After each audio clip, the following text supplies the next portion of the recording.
असदुद्दीन ओवैसी की पार्टी से नंदा भाई को समर्थन मिलने वाला है। मुसलमान है, अपनी पार्टी रजिस्ट्रेशन करा दिए तो कह दिए तो मुसलमान है, ये तो मुस्लिमों की पार्टी, तो ये जरूरी नहीं है।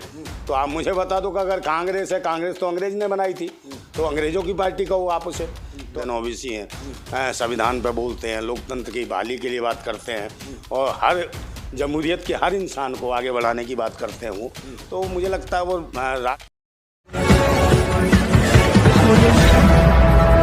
नमस्कार, आप देख रहे हैं 24 न्यूज में, आपके साथ राशिद कमाल। हमारे साथ क्रांतिकारी नंदा भाई राजपूत हैं, पूर्वी दिल्ली लोकसभा से चुनाव लड़ने वाले हैं। चुनाव की पूरी तैयारी है, लगातार आप इनको सोशल मीडिया पर सुनते होंगे, सरकार से तमाम सवाल पूछते रहते हैं, बेबाकी से अपनी राय भी रखते हैं। इनसे बातचीत कर लेंगे। जिस तरह से कयास लगाया जा रहा है कि असदुद्दीन ओवैसी की पार्टी से नंदा भाई को समर्थन मिलने वाला है या मिल चुका है, तो इन मुद्दों पर चर्चा कर लेंगे और किस तरह की तैयारी है लोकसभा चुनाव को लेकर, क्योंकि पूरे 5 साल नंदा भाई गली मोहल्ले घूमे हैं और जनता के हर मुद्दे पर आवाज़ उठाई थी। तमाम मुद्दों पर चर्चा कर। नंदा भाई, बहुत स्वागत है।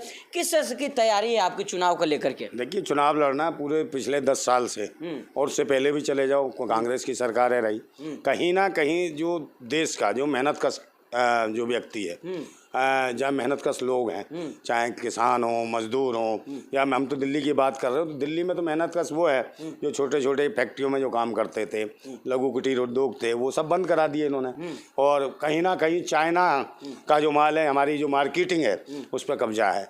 और अगर वो चाइना के जो विरोधी रहे भाजपा वाले, वही चाइना को पूरे देश के अंदर उन्होंने हावी कर दिया है। और चाइना देख भी रहे हो, चीन हमारे देश के अंदर कितना घुस चुका है। तो ये बहुत सारे मुद्दे हैं महत्वपूर्ण, मतलब राष्ट्रीय मुद्दों के साथ साथ हमारे क्षेत्रीय मुद्दे भी लेंगे जो पूर्वी दिल्ली लोकसभा सीट के हैं। जैसे दिल्ली में पिछले कुछ समय पहले जो दंगे कराए थे हिंदू मुस्लिम को लेकर, उसमें सभी एकजुट थे।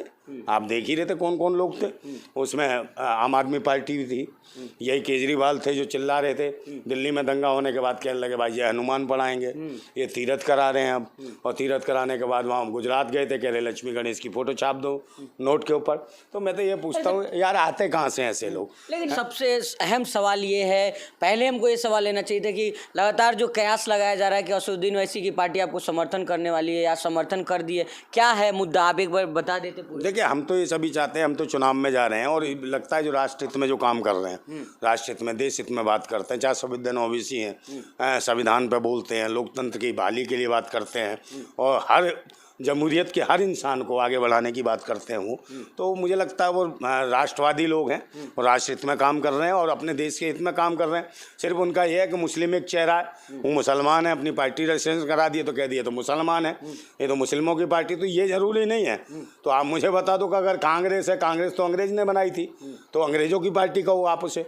तो अंग्रेजों का वोट ले, यहाँ के लोग का वोट क्यों ले रहे हैं? जाके जाएँ इटली वोट ले, वहाँ जाके ले, ब्रिटेन में वोट ले, तो जहाँ ईसाई रहते हैं वहाँ जाके वोट ले अंग्रेजों का। नंदा भाई, आपके जैसे क्रांतिकारी अगर मैदान में उतरे हुए हैं, अगर मायावती की पार्टी और असदुद्दीन ओवैसी की पार्टी, अगर ये लोग समर्थन करते हैं, तो किस तरह से आप इस समर्थन को देख रहे हैं और कितना मजबूत आपको मतलब चुनाव हो जाएगा आपके हिसाब से? देखिए, सार्वजनिक रूप से नहीं तो कहीं ना कहीं अंदरूनी तरीके से कहीं ना कहीं ये सभी लोग हमें समर्थन करते हैं, चाहे बहन जी की पार्टी हो, बीएसपी हो, समर्थक तो हमारे लोग हैं ही वो, चाहे संविधान ओवैसी की पार्टी के लोग हों, कहीं ना कहीं वो मेरा भी अंदरूनी रूप से समर्थन करते हैं और मेरे पूरी तरीके से मुझे सुनते भी हैं, देखते भी हैं। तो हम भी उनके समर्थक हैं और वो भी हमारे समर्थक हैं। तो कहीं ना कहीं यहाँ पर अगर ये पार्टियाँ चुनाव नहीं लड़ रही हैं तो निसंदेह है क्या ये लोग सब हमारे पक्ष में खड़े होंगे और भाईचारे के लिए खड़े होंगे और ईमानदार लोगों के साथ खड़े होंगे। बहन मायावती का पूरा सपोर्ट जिस तरीके से हमें मिलेगा अंदरूनी, वो हम जानते हैं, और सुविंदर साहब की पार्टी का भी मिलेगा, इसमें कोई दो राय नहीं। आजम खान तो आपके यहाँ मिलने भी आए हुए थे, तस्वीरें भी वायरल हुई, तो क्या लग रहा है कि उधर से कुछ समर्थन है आप? बिल्कुल है, उनका आशीर्वाद है हमारे ऊपर, यही काफ़ी है। आजम खान साहब का आशीर्वाद है, पूरा का पूरा आशीर्वाद है। वो कह जो आपको करना चाहे, आपको आज़ादी है, लोकतंत्र है, आपको सबको अपनी अभिव्यक्ति की आज़ादी है, चुनाव लड़ने का आज़ादी है और उन्हें का आशीर्वाद है हमारा, आप लड़िए, क्या दिक्कत है? लेकिन भाजपा के सांसद यहाँ तो तमाम काम किए हैं सर, इस बार तो टिकट भी काट दिया गया, उनको दूसरे को दिया गया है। ज़्यादा काम किए जब टिकट नहीं दिया, उससे पहले महेश गिरी था, संन्यास ले लिया, तो कह रहे हैं कि हम राजनीति में रहेंगे नहीं। गौतम वो भी महेश गिरी भी था, वो भी बाबा बन गया, वो तो पहले से ही बाबा था, पता नहीं कौन था, आरएसएस क्या कहाँ से आते हैं, राष्ट्रीय समलैंगिक के संघ के लोग हैं। ये वो लोग हैं। अब ये क्रिकेट का खिलाड़ी यहाँ क्रिकेट नहीं खेल पाया, लोगों को बर्बाद करके चला गया, कभी शक्ल नहीं दिखाई 5 साल में। लोग तो इनको कब तक देगा?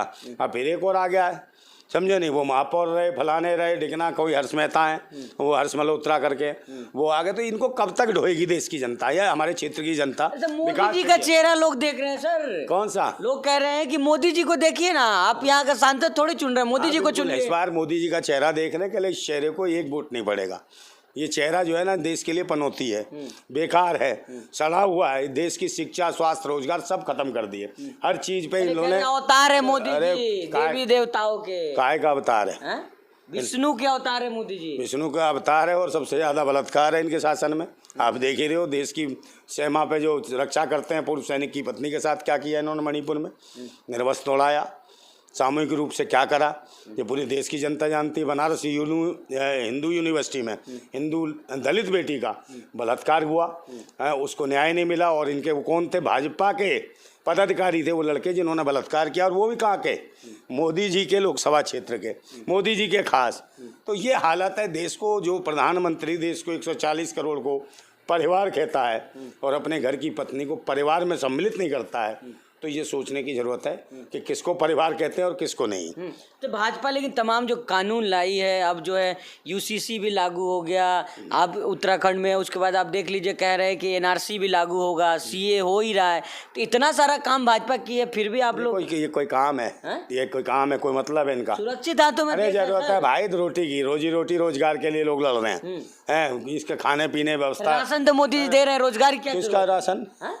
5 किलो राशन नहीं मिल रहा है। 87 करोड़ आपके क्षेत्र में नहीं मिल रहा है। 4 किलो राशन, 4 किलो चावल, 4 किलो गेहूँ ये मिलता है। इसमें आपने कहा 5-5 किलो, उसमें 1-1 किलो तो कूड़ा निकलता है, समझे। ये 4 किलो राशन, 87 करोड़ लोगों को फोटो लगाई जा रही है। बताओ, ये देश विश्व गुरु, आधी से ज्यादा आबादी भुखमरी कंगार पे है। जो 4 किलो चावल, 4 किलो गेहूं के नाम पे लाइन में लगती है, उसका कपड़ा कौन देगा, लत्ता कौन देगा, उसके बच्चों को शिक्षा कौन देगा, उनको आगे कौन पढ़ाएगा, उनको जो बीमारियां हैं, दिक्कत हैं, स्वास्थ्य से संबंधित जो सेवाएं कौन देगा, ये सब बंद कर दी गई हैं।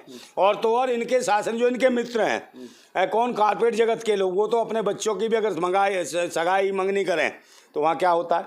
यहाँ 87 करोड़ भुखमरी कंगार पे, और वहाँ 76 करोड़ एक रिहाना डांसर के ठुमके पर लौटा देते हैं। तो इसके लिए लड़ने की जरूरत है भाइयों।